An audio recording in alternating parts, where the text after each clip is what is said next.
مولانا سید سلمان حسینی ندوی صاحب کے انتقال کے بعد دو بحثیں چھڑ گئیں۔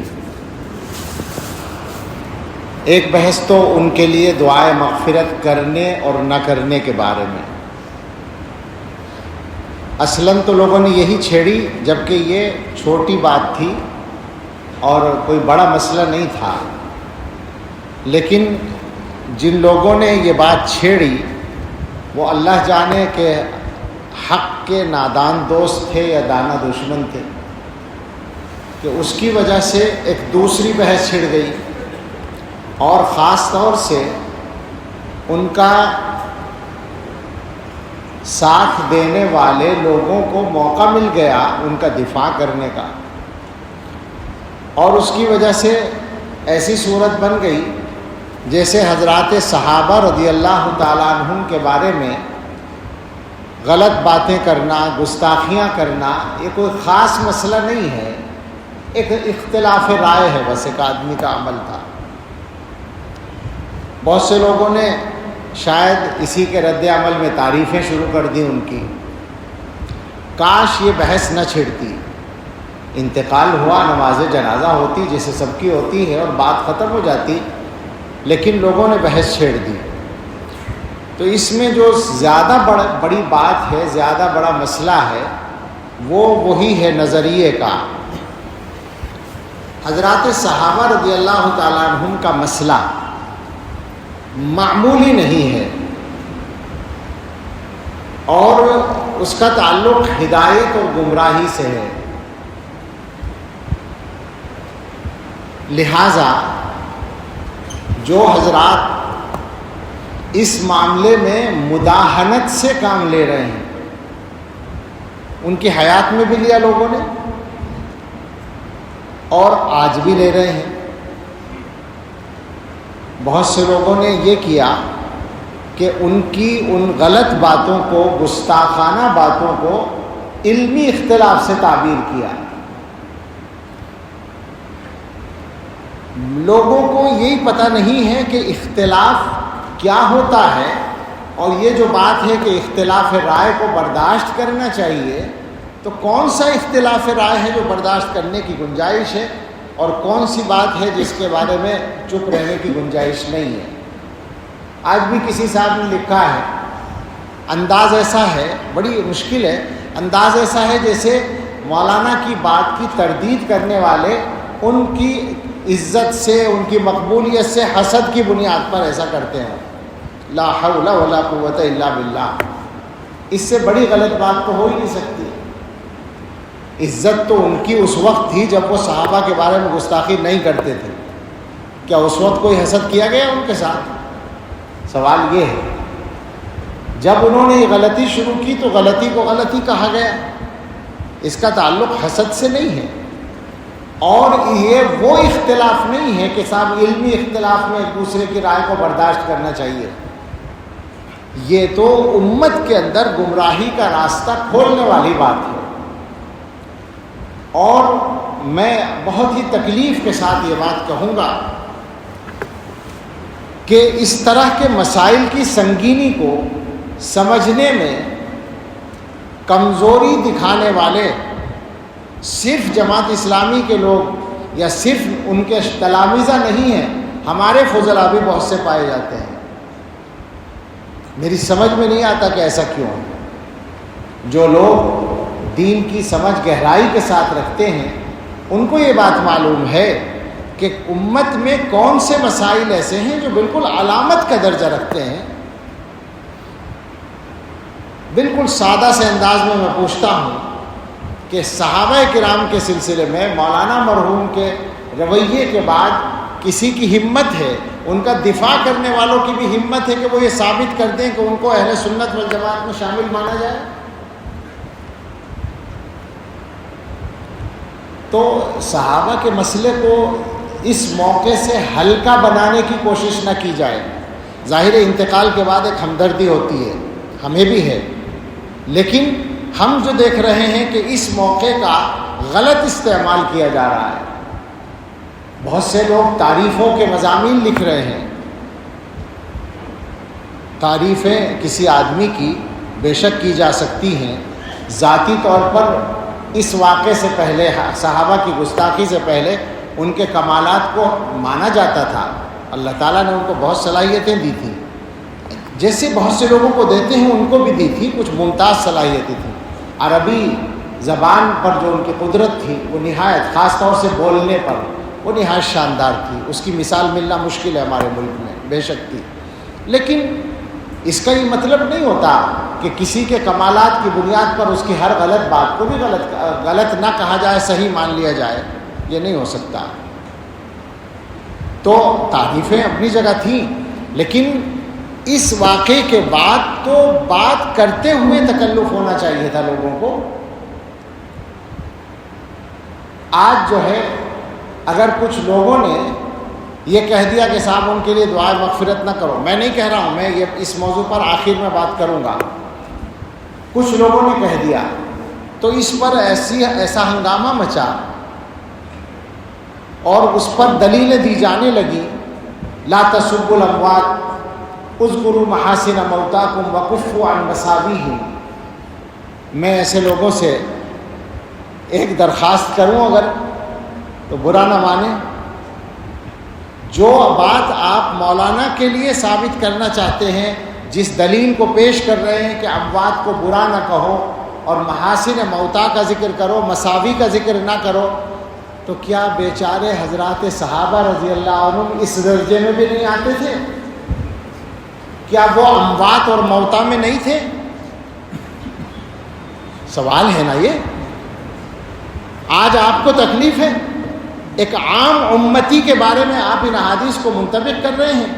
یہ احادیث صحابہ کے بارے میں منطبق نہیں ہوتی. اس کا مطلب یہ ہے کہ اس ملک میں صحابہ کے حق میں بات کرنا جرم بن جائے گا. یہ نہیں چلے گا، کچھ بھی ہو جائے. میں ویسے نہیں بول رہا ہوں. صحابہ کے مقام کو محفوظ رکھنا اس امت کی ذمہ داری ہے، ورنہ یہ امت ختم ہے. یاد رکھیں اس بات کو. بڑے بڑے محدثین کہہ چکے ہیں کہ جو لوگ دین کی بنیاد کو اٹھانا چاہتے ہیں وہ دین کو براہ راست نشانہ بنانے کی ہمت نہیں رکھتے، تو صحابہ کو نشانہ بناتے ہیں، کیونکہ وہ انسان ہیں. انسانوں کو نشانہ بنانا آسان ہوتا ہے. اصل مقصد دین کی مخالفت ہے. اور جو لوگ صحابہ کو نشانہ بنانے میں ڈرتے ہیں وہ حضرت معاویہ کو نشانہ بناتے ہیں. معاویہ دروازہ ہے. عام آدمیوں کے لیے تو اذکروا محاسن موتاکم وکفوا عن مساویہم ہے، صحابہ کے لیے نہیں. حیرت ہوتی ہے کہ کیسے دوہرے معیار لوگوں نے چلا رکھے ہیں. یہ بھی سمجھ لو کہ جو حدیث میں حکم ہے کہ برائی کا ذکر نہ کرو، اس سے مراد ذاتی برائیاں ہیں، نظریے کی بات نہیں ہے. تو ذاتی برائی کسی کی ذکر نہیں کرنی چاہیے.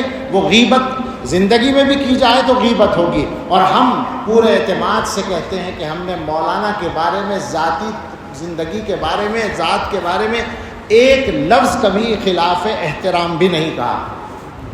پورا دعویٰ ہے ہمارا.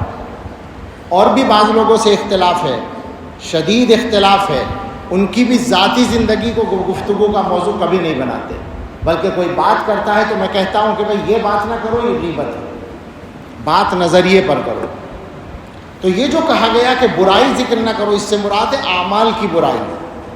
کسی آدمی کے عمل کی برائی آپ کو معلوم ہے، اس کا انتقال ہو گیا، اب آپ کہیں کہ صاحب وہ اتنا خراب آدمی تھا، ایسا عمل کرتا تھا، یہ غلط ہے، اس سے روکا گیا ہے. محدثین نے باقاعدہ لکھا، امام نووی رحمۃ اللہ علیہ نے، کہ کفار اس سے مستثنا ہیں کفر کی بنیاد پر، منافقین مستثنا ہیں، اہل بدعت مستثنا ہیں. مبتدعہ کے ان کے نظریے کا ذکر کیا جائے گا غلطی کے، اس کو ظاہر کرنے کے لیے. تو لہٰذا اگر کوئی آدمی یہ کہے کہ گستاخی صحابہ، حضرت معاویہ رضی اللہ عنہ کی شان میں گستاخی یا دوسروں کی شان میں گستاخی، یہ غلط بات تھی، یہ ان کا غلط عمل تھا، تو یہ اس کے ذیل میں نہیں آتا کہ برائی ذکر نہ کرو. ہاں ان کی ذات پر، ان کی شخصیت کی ذاتی چیزوں پر کوئی انگلی اٹھائے تو غلط ہوگا. یہ مسئلہ نظریے کا ہے. تو حضرات صحابہ کے بارے میں ان تمام حضرات سے گزارش ہے جو ڈھل مل ہیں، اس معاملے میں کمزور ہیں، اور میں دیکھ رہا ہوں بہت لوگ ہیں، اور یہ خطرناک بات ہے، یہ انہی کے لیے خطرناک ہے جو غلطی کر رہے ہیں، یہ اچھی طرح یاد رکھیں۔ وہ سب اس معاملے میں صحیح راستے پر آ جائیں، اور وہ صحیح راستہ میرا یا آپ کا طے کیا ہوا نہیں ہے، وہ صحیح راستہ فقط علماء دیوبند کا طے کیا ہوا نہیں ہے، وہ اس امت کے سارے بڑے علماء کا طے کیا ہوا راستہ ہے۔ اس میں کوئی اختلاف نہ ابن تیمیہ کا ہے نہ ابن قیم کا ہے، وہ سب اس کے بڑے داعی ہیں صحابہ کے مقام کی حفاظت کے، اس میں کوئی اختلاف نہ ابو حنیفہ کا ہے، نہ مالک کا، نہ شافعی کا، نہ احمد کا، کسی کا کوئی اختلاف نہیں ہے، وہ متفقہ چیز ہے۔ اس متفقہ معاملے میں، اس متفقہ معیار میں لوگ باتیں بنانے کی گنجائش نکالنا چاہتے ہیں، اپنے آپ کو زیادہ بڑا سمجھتے ہیں، صحابہ کے بارے میں بات کرنے کی ہمت کرتے ہیں اور موقع ڈھونڈتے ہیں، موقع تلاش کرتے ہیں۔ ایسے لوگوں کو توبہ کرنی چاہیے۔ بہت لمبی بات نہیں کرنا چاہتا، صحابہ کے موضوع پر تو بہت ساری تفصیلات ہیں، دلائل ہیں، میں بس اس بات پر آتا ہوں کہ ان کے لیے دعائے مغفرت کی جائے نہ کی جائے، تو بالکل صفائی سے بات ہے کہ ان کی تمام تر غلطیوں کے باوجود اور اہل سنت والجماعت کے نظریے سے انحراف کے باوجود اور گمراہانہ باتوں کے باوجود ان کی تکفیر نہیں کی گئی ہے۔ کسی دارالافتاء نے ان پر کفر کا فتویٰ نہیں لگایا، لہٰذا وہ کافر نہیں تھے، جب کافر نہیں تھے تو مسلمان تھے، اور جب مسلمان تھے تو مسلمان کے لیے دعائے مغفرت کی جا سکتی ہے۔ یہ بالکل اصولی بات ہے، اس میں ہمیں کوئی تعمل اور تکلف نہیں ہے۔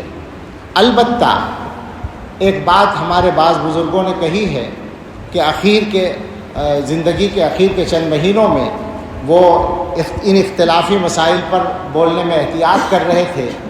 اللہ کرے ایسا ہو کہ انہوں نے وفات سے پہلے ان چیزوں سے توبہ کر لی ہو، رجوع کا لفظ بولنا غلط ہے، توبہ کرنے کا مسئلہ ہے کہ توبہ کر لی ہو ان چیزوں سے، اللہ کرے ایسا ہو، تو ظاہر ہے ان کے حق میں بہت خیر ہوگا، مگر اس کے ساتھ یہ ضروری ہوگا کہ ان کے جو اخلاف ہیں، بے تکلف ان سے اپیل ہے، گزارش ہے، نہ یہ ہماری انا کا مسئلہ ہے یا نہ یہ ان کی انا کا مسئلہ ہے، ان کے اخلاف سے درخواست ہے کہ مولانا کی جو تحریرات اور تقریرات، جو تحریریں اور تقریریں، جو تصنیفات اس موضوع پر ہیں اور جو ان کے خطابات ریکارڈ ہیں، ان چیزوں کو آگے چلانے سے احتیاط کریں، ان کو بالکل روک دیں۔ اس کا ایک فائدہ تو یہ ہوگا کہ مولانا نے اگر اپنے معاملات کو ٹھیک کر لیا تھا تو آخرت میں ان کو بہت فائدہ اس کا مل جائے گا، اور ان کے حق میں ایک غلطی کا گناہ جاری رہنے سے وہ بچ جائیں گے۔ دوسرا فائدہ یہ ہوگا کہ خود اخلاف ان کے اس غلطی سے بچ جائیں گے۔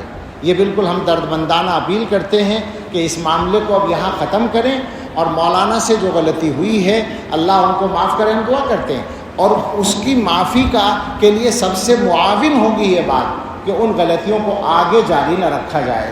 اللہ تعالی ہم سب کو صراط مستقیم پر استقامت عطا فرمائے اور ہم سب کو حسن خاتمہ نصیب فرمائے۔ یہ مسئلہ سچی بات یہ ہے کہ لوگوں کے ایمان کا مسئلہ ہوتا ہے اور نظریے کا، بنیادی عقیدے کا مسئلہ ہوتا ہے، اس لیے مجبوراً اس پر گفتگو کی ہے۔ کسی کے انتقال پر اس طرح کی بات نہیں کی جاتی، لیکن چونکہ لوگوں نے بحث چھیڑی، اور میں نے شروع میں کہا کہ جن لوگوں نے یہ بحث چھیڑی پتہ نہیں وہ نادان دوست تھے یا دانا دشمن تھے، ایسی بحثیں ایسے موقعوں پر چھیڑنی نہیں چاہیے جس کی وجہ سے لوگوں کو غلط باتوں کے پھیلانے کا بھی موقع مل جاتا ہے۔ اللہ تعالی ہم سب کو صحیح توفیق عطا فرمائے، آمین۔ وآخر دعوانا